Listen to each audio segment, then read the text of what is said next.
Hi and welcome back. If you're new to the channel, my name is Vince. Thanks for stopping by. You're very welcome here indeed. Now, while obesity is widely recognized as a lifelong risk factor, a number of studies have suggested that people who are simply overweight and not necessarily obese may be at a lower risk of death than their leaner counterparts, especially when these people reach older ages. However, many scientists attribute these results to a failure to account for variables such as body shape and long-term shifts in their BMI, that's their body mass index.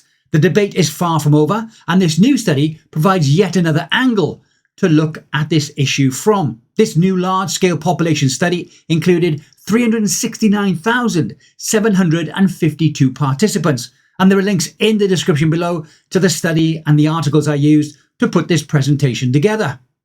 The study had a mean baseline age of between 38.9 and 73.7 years, with 54.1% of the population being female.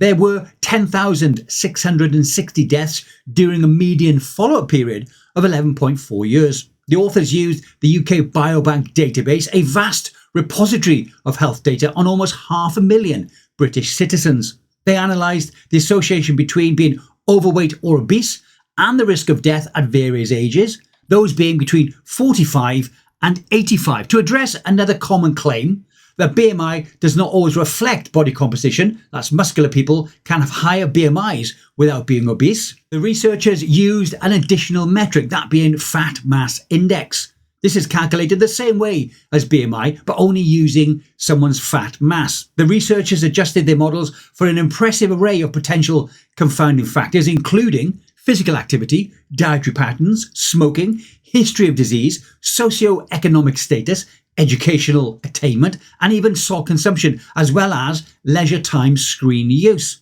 The final analysis was whittled down to about 370,000 people. These participants were categorized by their BMI as either underweight, normal weight, overweight, obesity class 1, and then obesity class 2. The results showed that being overweight, both according to BMI and to the fat mass index, was only moderately associated with mortality risk at any given age, while an inverse association was observed at ages 45 to 55. The statistical power in this age group was considerably lower due to fewer deaths. The graph shows a small bump in mortality risk for overweight people between the ages of 55 and 75, but this association vanishes according to the BMI and is reversed according to the fat mass index in older people. Now, the researchers did add a caveat to this last observation, saying that the magnitude of association was small and may not be clinically meaningful. The picture was much clearer for those who were obese, especially extremely obese, which was highly associated with mortality even at younger ages. When measured by BMI, the association barely changed across all of the age groups, and it only became slightly offset with age when it was measured by fat mass index. The main upshot of the study, according to the authors, is that obesity should be prevented at any age. The researchers also noted that while BMI and the fat mass index showed a slightly different picture, these differences were very small, and the correlation between the two indices stood at equal to or greater than 0.93. Saying that BMI can safely be used as a metric of adiposity in future studies.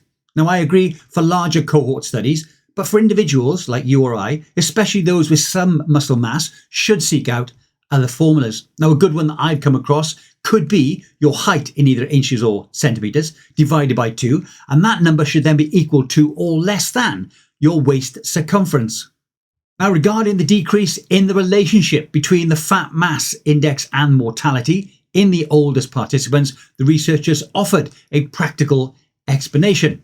First, people who reach old age despite their obesity might be genetically well protected from its harmful effects. Second, at this point, the risk of cancer, cardiovascular disease, and frailty is so high that body composition becomes a relatively less important factor that needs to be considered. The researchers also found that in the group with the highest lean mass, they were at a 20 to 30% higher risk of all-cause mortality. but just between the ages of 55 and 75. This is consistent with some previous studies. Now, if these results are accurate, they pose a very interesting question of why supposedly fit people with very high lean muscle mass are at an increased risk.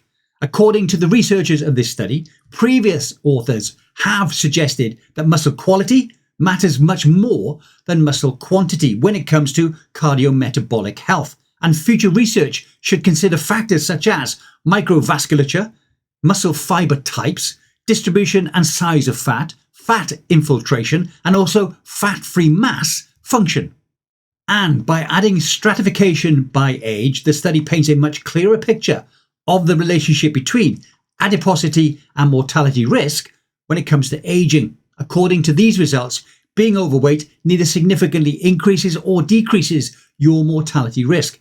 Obesity, however, seems to be equally as harmful regardless of what age you are. While this might be the largest study to date, it still has all the usual limitations of a populational study and cannot establish causation. Now, I think the point about people with higher muscle mass being more at risk of mortality is intriguing and also very interesting indeed.